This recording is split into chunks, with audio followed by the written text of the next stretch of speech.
नमस्कार बंधुरा आज के बनाচ্ছি आलू पनीरेर दो पेঁয়াজা। प्रथमे आमी समस्त जिनिसगुलो देखिए दिलाम जा जा लागबे। एखाने दु रकम भावे आमी पेঁয়াজ निয়েছি, একটা কোচানো একটু বড় বড় করে কেটে রাখা।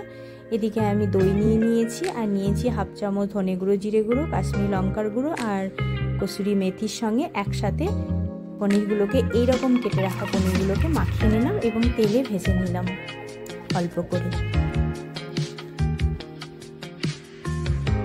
এবার ভাজা হয়ে গেলে ওই তেলের মধ্যে আবার দিয়ে দিলাম ডুমো করে কেটে রাখা আলু, লবণ হলুদ দিয়ে আলুগুলোকেও ফ্রাই করে নিলাম।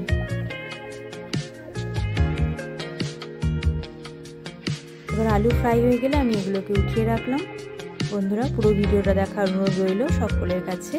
এবার গোটা গরম মশলা, তেজপাতা, শুকনো লঙ্কা দিয়ে মনে হলো তেল আর একটু লাগবে তাই আবারও দিয়ে দিলাম আর পেঁয়াজ কোচানো দিয়ে দিলাম। পেঁয়াজগুলো ভাজা ভাজা হয়ে গেলে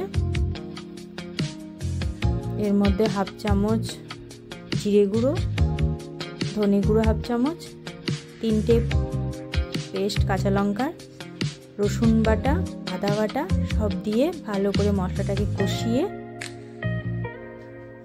দিয়ে দিলাম হাফ চামচ কাশ্মীরি লঙ্কার গুঁড়ো, এখানে আপনারা ফুল চামচও দিতে পারেন। এবার দিয়ে দিলাম টমেটো পেস্ট, এটা মিডিয়াম সাইজের, সব দিয়ে ভালোভাবে মশলাটাকে কষিয়ে আমি দিয়ে দিলাম আলুগুলোকে। আর এখানে আমি লবণ হলুদ আর একটু চিনিও মিক্স করেছি। তারপর জল দিয়ে দিলাম এবং আলু প্রায় অনেকটা সেদ্ধ হয়ে এলে আমি দিয়ে দিলাম পনিরগুলোকে, উপরে দিয়ে দিলাম চেরা কাঁচা লঙ্কা আর বড় বড় কেটে রাখা পেঁয়াজগুলোকে হালকা ফ্রাই করে নিয়েছিলাম সেগুলো দিয়ে দিলাম।